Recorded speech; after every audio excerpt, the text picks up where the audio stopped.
మనం దోచుకుంటే మాత్రం లీగలు, ఎదుటి వాళ్ళు దోచుకుంటే మాత్రం ఇల్లీగలు. అంటే ఏ పద్ధతిలో మనం తీసుకున్నామో అదే పద్ధతిలో వేరే వాళ్ళు తీసుకుంటే అది తప్పు. ఇప్పుడు వైసీపీ చెబుతున్నటువంటి నీతి సూక్తులు ఇవే. గత 2 రోజుల నుంచి బొత్స సత్యనారాయణ పాపం గీతం యూనివర్సిటీకి భూములు క్రమబద్ధీకరణ చేయటం మీద పాపం విపరీతమైన ఆందోళన వ్యక్తం చేస్తున్నాడు.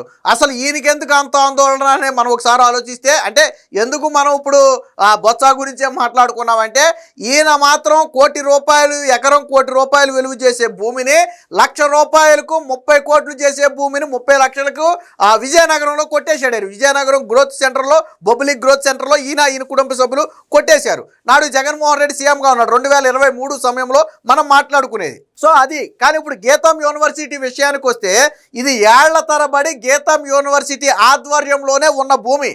వాస్తవానికి ఇప్పటి వరకు గీతం యూనివర్సిటీ కనీసం దానికి కంచి కూడా వేయాల. ఎందుకంటే అది ప్రభుత్వం వాళ్ళకి ఇవ్వలేదు కాబట్టి వాళ్ళు కంచి కూడా వేయాల. కాకపోతే అవసరాలకు వాడుకుంటున్నారు. జగన్మోహన్ రెడ్డి వచ్చిన తర్వాత ఏం చేశాడు, మొత్తం యంత్రాంగం మొత్తాన్ని 100 మంది పోలీసుల్ని, రెవెన్యూ యంత్రాంగాల్ని, జేసీబీలని, బుల్డోజర్లను తీసుకెళ్ళిపోయి అది మొత్తం కూడా స్వాధీనం చేసుకున్నాడు. వాస్తవానికి అది గీతం యూనివర్సిటీకి ఆనుకుని ఉన్నటువంటి భూమి. ఆ భూమిని పైగా మార్కెట్ రేటు చెల్లించడానికి వాళ్ళు సిద్ధం. ఇప్పుడు మార్కెట్ రేటు ప్రకారం మీరు కొనుక్కుంటే ఏంటి, నేను కొనుక్కుంటే ఏంటి, గీతం యూనివర్సిటీ కొనుక్కుంటే ఏంటి? మార్కెట్ రేటుకి కాకుండా బొత్స సత్యనారాయణ లాగా దోచిపెడితే తప్పు. బొత్స సత్యనారాయణకి ₹1,00,000 విలువ చేసే భూమిని ఎకరం ₹1,00,000కి దోచిపెట్టారు. 30 ఎకరాలు పబ్లిక్ గ్రోత్ సెంటర్లో దోచిపెట్టారు. కానీ ఇక్కడ అలా కాదు. అప్పుడు మార్కెట్ రేటు ఎంత ఉందో అంత మార్కెట్ రేటు చెల్లించడానికి వాళ్ళు సిద్ధంగా ఉన్నారు. గీతం యూనివర్సిటీ అంటే ఎంత ప్రతిష్టాత్మకమైనటువంటి యూనివర్సిటీ, ఎన్ని లక్షల మందికి విద్యాబుద్ధులు నేర్పింది, ఎన్ని వేల మందిని ఈరోజు ఉన్నత ఉద్యోగాల్లో తీర్చిదిద్దింది. అలాంటి ఆ ఇన్స్టిట్యూట్ అంటే రన్నింగ్లో ఉండి ప్రపంచవ్యాప్తంగానే పేరొందినటువంటి గీతం యూనివర్సిటీకి భూమి ఇవ్వటం తప్పు. కానీ గ్రోత్ సెంటర్లో నేను ఇథనాల్ తయారీ యూనిట్ పెడతానని చెప్పి భూములు తీసేసుకుని నేటి వరకు కనీసం శంకుస్థాపన కూడా చేయని బొత్స తీసుకుంటే మాత్రం కరెక్ట్. అంటే బొత్సకి దోచిపెట్టింది ఎవడు మాట్లాడరా? ఎందు గురించి మాట్లాడరు? గీతం యూనివర్సిటీ లీగల్గా మార్కెట్ రేటు ఎంత ఉంటే అంతా చెల్లించి తీసుకుంటామని చెప్పారు. కాకపోతే ప్రభుత్వం భూమి ఇవ్వాలంతే. వాళ్ళకి మార్కెట్ రేటు చెల్లించడానికి వాళ్ళు సిద్ధం. మరి దీనికి ఎందుకు రాద్ధాంతం? ఎందుకనంటే నారా లోకేష్కి తోడలుడు కావటమే వీళ్ళకి వచ్చినటువంటి ప్రాబ్లం. ఒక విషయం గుర్తుపెట్టుకోండి, ఈ గీతం యూనివర్సిటీకి ఆ 54 ఎకరాల భూమిని కేటాయించాలని 2014-19 చంద్రబాబు గారు ముఖ్యమంత్రిగా ఉన్నప్పుడే వీళ్ళ తండ్రి మూర్తి గారు హయాంలోనే అడగటం జరిగింది. కానీ చంద్రబాబు గారు ఆ రోజు కేటాయించాల. నిజంగా కుటుంబ సభ్యులకు కేటాయించాలి అనుకుంటే ఆ రోజే అయిపోయిన, అసలు ఈరోజు ఈ ఇష్యూయే లేదు, ఆ రోజే క్లోజ్ ఆ చాప్టర్ అనేది. కానీ చంద్రబాబు గారు అంత త్వరగా కేటాయించాల. కానీ ఈరోజు నిబంధనల ప్రకారం ఉన్నత విద్యా సంస్థలకు ప్రభుత్వం భూమి కేటాయించవచ్చు. కొన్ని సంస్థలకు తక్కువ కేటాయించవచ్చు, కొన్ని సంస్థలకు ఉచితంగా ఇవ్వచ్చు, కొన్ని సంస్థలకు యాజ్ పర్ మార్కెట్ రేటు ప్రకారం ఇవ్వచ్చు. ఇక్కడ వీళ్ళేమి ఉచితంగా ఇమ్మనలా, తక్కువకి ఇమ్మనలా, మార్కెట్ రేటు ప్రకారం ఇమ్మన్నారు. అదే వేరే యూనివర్సిటీకి ఇచ్చుంటే వైసీపీ మాట్లాడేది కాదు. కానీ గీతం యూనివర్సిటీకి ఇచ్చేటప్పటికి అది తోడలుడు కాబట్టి, బాలకృష్ణ అల్లుడు కాబట్టి, నారా లోకేష్కి తోడలుడు కాబట్టి వీళ్ళకే నొప్పిగా ఉంది. మరి బొత్స సత్యనారాయణ దోచుకున్న భూముల గురించి ఎవడు మాట్లాడతాడు? బొత్స సత్యనారాయణ కొడుకుతో పాటు కుటుంబ సభ్యులు కలిసి దాదాపుగా విజయనగరం బొబ్బులి గ్రోత్ సెంటర్లో 30 ఎకరాలు తీసుకున్నారు. ఇప్పుడు బహిరంగ మార్కెట్లో ఎకరం రేటు ₹1,00,000 ఉంది. ఆ రోజు ఏపీఐఐసికి వీళ్ళు దరఖాస్తు చేసుకుంటే ఏపీఐఐసి బొత్స సత్యనారాయణ 30 కోట్లు కట్టమంది. 30 ఎకరాలకు 30 కోట్లు కట్టమంటే మేము అంత కట్టలేమని చెప్పి జగన్మోహన్ రెడ్డి ద్వారా చెప్పిస్తే ఎకరం 10 లక్షలకు ఫైనల్ చేశారు. కోటిని 10 లక్షలు చేశారు. అంటే 30 ఎకరాలకు 3 కోట్లు కట్టాలి. కానీ వీళ్ళు కట్టింది ఎంతో తెలుసా? 30 లక్షలే. ఆ 2,70,00,000 ఇంకా కట్టలాళ్ళు 30 లక్షలు కట్టి ఆ 30 ఎకరాలు ఇప్పుడు వాళ్ళ చేతిలో పెట్టుకుని కనీసం శంకుస్థాపన చేయాలి. అక్కడ రోజుకి 200 కిలోలీటర్ల ఇథనాల్ తయారు చేస్తాము, దాదాపుగా 235 కోట్ల రూపాయల పెట్టుబడి పెడతాము, 200 నుంచి 300 మందికి ఉపాధి కల్పిస్తామని వాళ్ళు హామీ ఇచ్చారు ఆ రోజు ఏపీఐఐసికి. ఈ రోజు వరకు శంకుస్థాపన కూడా చేయాల. సరే చేయకపోవడం సంగతి పక్కన పెట్టి ₹1,00,000 విలువైన భూములు ₹1,00,000 ఎలా కొట్టేహారయ్యా? నేను ఎత్తా 10 లక్షలు నాకు ఇవ్వండి, 10 ఎకరాల భూమి, ఆ 30 ఎకరాల్లో 10 ఎకరాలు నాకు ఇవ్వండి. నేను ఎత్తా ₹1,00,000 ఏంటి, దానికి ఇంకో లక్ష వేసి ఎకరానికి 2 లక్షలు ఇస్తా, నాకు ఇవ్వండి 10 ఎకరాల భూమి. ఇస్తారా? ₹1,00,000కి ₹1,00,000కి ఏమైనా సంబంధం ఉందా? దీని గురించి ఎవడో మాట్లాడరు. గీతం యూనివర్సిటీ విషయంలో మాత్రం రాద్ధాంతం. నిన్న బొత్స చేసిన రాద్ధాంతం గురించి ఇప్పుడు ఆయన దాని గురించి మాట్లాడాల్సి వచ్చింది. చూద్దాం ఒకసారి. 30 లక్షలకే 30 ఎకరాలు జగన్ జమానాలో బొత్స కుటుంబానికి అయాచిత లబ్ధి. పెట్టని పరిశ్రమకు గ్రోత్ సెంటర్లో భూములు అడ్డగోలుగా కేటాయించిన వైసీపీ ఇప్పుడు గీతం భూముల క్రమబద్ధీకరణపై యాగి. ప్రతిష్టాత్మకమైన గీతం యూనివర్సిటీకి భూమి ఇవ్వడాన్ని తప్పుపడుతున్న శాసన మండలి విపక్ష నేత బొత్స సత్యనారాయణ తాను మాత్రం ఎంచక్క ప్రభుత్వ భూములను మాత్రం సొంతం చేసుకున్నారు. పెట్టని పరిశ్రమ పేరుతో 30 కోట్ల రూపాయలు విలువైన భూమిని కేవలం 30 లక్షలకే తీసేసుకున్నారు. వివరాల్లోకి వెళితే విజయనగరం జిల్లాలోని బొబ్బులి గ్రోత్ సెంటర్లో ఇథనాల్ డిస్టిలరీ యూనిట్ పెడతామని 30 ఎకరాలు కేటాయించాలని బొత్స సత్యనారాయణ కుమారుడైనటువంటి సందీప్, అలాగే బొత్స సత్యనారాయణ ఇతర కుటుంబ సభ్యులైనటువంటి ఆదినారాయణ, శ్రీధరు, సతీష్ కుమార్ వీళ్ళు ఏపీఐఐసికి 2023 జూన్లో దరఖాస్తు చేశారు. వీళ్ళు ఏపీఐఐసికి చెప్పింది ఏంటంటే రోజుకి 200 కిలోలీటర్ల ఇథనాల్ తయారు చేస్తామని చెప్పారు. 235 కోట్ల రూపాయల పెట్టుబడి పెడతామని చెప్పారు. 200 మందికి ఉపాధి కల్పిస్తామని చెప్పారు. బాగుంది. ఒకవేళ సరే తక్కువకి భూములు ఇచ్చినా అక్కడ ఒక 200 మందికి ఉపాధి వస్తుంది కదా అనే కోణంలో ఆలోచించవచ్చు కదా అని మీరు అనొచ్చు. ఇప్పటి వరకు శంకుస్థాపన చేయలేదు దానికి.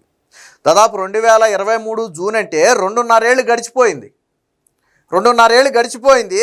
ఇప్పటి వరకు కనీసం అక్కడ శంకుస్థాపన కూడా చేయలే. అంటే ఇవి పరిశ్రమలు పెట్టడం కోసం తీసుకున్న భూములు కాదు, కేవలం వాళ్ళ స్వాధీనంలో కొన్ని సంవత్సరాల పాటు ఉంచుకుని ఆ తర్వాత వాటిని బ్యాంకుల్లో పెట్టి తాకట్లు పెట్టేసి లోన్లు తెచ్చేసుకుని వాళ్ళు వాడేసుకుంటారు. ఒకవేళ ప్రభుత్వం తిరిగి స్వాధీనం చేసుకోవాలంటే అవి బ్యాంకు తాకట్లలో ఉంటాయి, అటు స్వాధీనం కూడా చేసుకోలేని పరిస్థితి.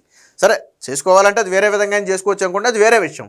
మరి ఇక్కడ ఇన్ని మాటలు మాట్లాడిన బొత్స ఆ రోజు నీకు 30 కోట్ల రూపాయల విలువైన భూమి 30 లక్షలకి ఎలా ఇచ్చారాయా? మరి ఆ రోజు ఎందుకు మాట్లాడలా? ఆ రోజు నువ్వు ప్రభుత్వ ధర ప్రకారం ఎకరానికి 1 కోటి రూపాయలు చెల్లించవచ్చు కదా. ఇప్పుడు గీతం యూనివర్సిటీ ఎకరానికి మార్కెట్ ధర ఎంత ఉంటే అంత చెల్లిస్తామంటుంది. నువ్వు చెల్లించి ఉండొచ్చు కదా ఆ రోజు. నీ దగ్గర డబ్బు లేదా? బొత్స సత్యనారాయణ దగ్గర డబ్బు లేదా? మరి ఎందుకు పోనీ 3 కోట్లు చెల్లించాల్సింది 30 లక్షలు చెల్లించారు. అది కూడా చూపిస్తా చూడండి. సో 235 కోట్లు పెట్టుబడి పెడతామని 200 మందికి ఉపాధి కల్పిస్తామని పేర్కొన్నారు. అక్కడ భూమి విలువ ఎకరం 1 కోటి ఉందని 30 కోట్లు చెల్లించాలని ఏపీఐఐసి సూచించగా తాము అంత చెల్లించలేమని ఎకరం 10 లక్షలకే ఇవ్వాలని కోరారు. నాటి సీఎం జగన్ ఆదేశాలతో వారి అడిగిన ధరకే ఇవ్వడానికి ఏర్పాటు చేశారు. అంటే ఎకరం 10 లక్షల చొప్పున 30 ఎకరాలకు 3 కోట్లు చెల్లించాలి. పోనీ తగ్గించినా 3 కోట్లు చెల్లించాలి. కానీ బొత్స సత్యనారాయణ కుటుంబం మాత్రం కేవలం 30 లక్షలే చెల్లించి భూమిని స్వాధీనం చేసుకుంటే ఆ తిరిగి 2,70,00,000 కూడా తిరిగి వాళ్ళు అడగల. ఎందుకంటే ప్రభుత్వం వాళ్ళది కాబట్టి వాళ్ళు అడగల. అందులో ఇప్పటి వరకు పరిశ్రమ ఏర్పాటు చేయలేదు. అదే సమయంలో లక్షలాది మందికి విద్యా బోధన చేసి వేలాది మందికి వివిధ దేశాల్లో ఉన్నత ఉద్యోగాల్లోకి పంపిన గీతం యూనివర్సిటీ ఎప్పటి నుంచో తమ ఆధీనంలో ఉన్న 54 ఎకరాలను క్రమబద్ధీకరించాలని కోరితే బొత్స తప్పబడుతున్నారు. శాసన మండలిలో నానా యాగి చేస్తున్నారు. వాస్తవానికి ఆ గీతం విషయంలో జరిగింది ఏంటంటే కేవలం నేను చెప్పినట్టుగా లోకేష్కి తోడల్లుడు కావడం, బాలకృష్ణకు అల్లుడు కావటమే ఇక్కడ ప్రధాన సమస్య.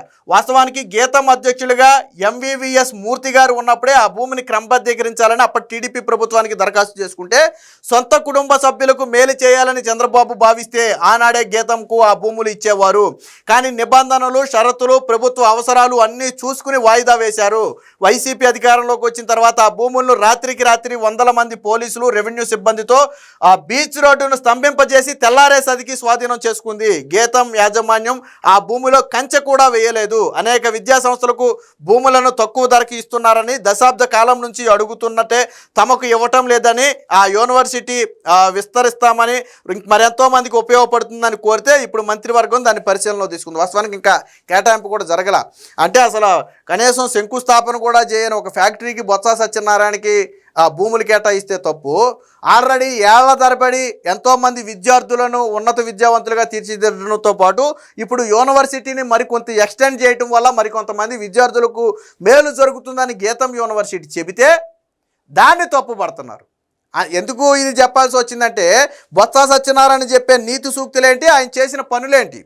నీకు ఎకరం 1,00,000 రూపాయలకు వస్తే మాత్రం సంతోషం, కానీ ఎదుటి వ్యక్తి మార్కెట్ ధర చెల్లించాలి అన్నా కానీ దానికి ఒప్పుకోరు. అంటే వీళ్ళు దోచుకుంటేనేమో పర్లేదు, ఎదుటి వ్యక్తుల అవసరాలకు తీసుకున్నా కానీ అది తప్పే. పైగా సాక్షిలో గీతం యూనివర్సిటీ మీద విచిత్రమైన కథలు. మరి సాక్షిలో బొత్స గురించి రాయొచ్చు కదా, ఇది ఓపెన్ కదా, సీక్రెట్ కదా. ఇది 30 లక్షలు రికార్డెడ్గా 30 లక్షలు చెల్లించి 30 ఎకరాలు తీసుకున్నాడు బొబ్బిలి గ్రోత్ సెంటర్లో. నువ్వు రాయొచ్చు కదా. ఇదే టీడీపీ నేత కేటాయించి ఈరోజు సాక్షి మెయిన్ హెడ్డింగ్లో రాసేవాడు చంద్రబాబు బినామీలకు దోచిపెడుతున్నాడని రాసేవాడు. మరి జగన్ బినామీకి దోచిపెట్టాడని సాక్షిలో రాయొచ్చు కదా. బొత్స సత్యనారాయణ గురించి ఎందుకు రాయరు? మీ నాయకుడైతే సాక్షిలో రాయరా? గీతం యూనివర్సిటీ గురించే రాస్తారా? ఇది వైసీపీ విధానం. సో గీతం యూనివర్సిటీకి భూ కేటాయింపులు అనేది నిబంధనల ప్రకారమే ఇతర యూనివర్సిటీలకు ఏ విధంగా అయితే భూములు కేటాయిస్తారో ఆ విధంగానే భూములు కేటాయింపు కోసం మంత్రివర్గం చర్చలో పెట్టింది తప్ప ఇందులో ఎటువంటిది లేదు. ఒకవేళ గీతం యూనివర్సిటీ గురించి ఎవరైనా మాట్లాడాలి అనుకుంటే ముందు బొత్స దోచుకున్న దాని గురించి, ఇది శాంపులే, ఇలాంటివి చాలా ఉన్నాయి.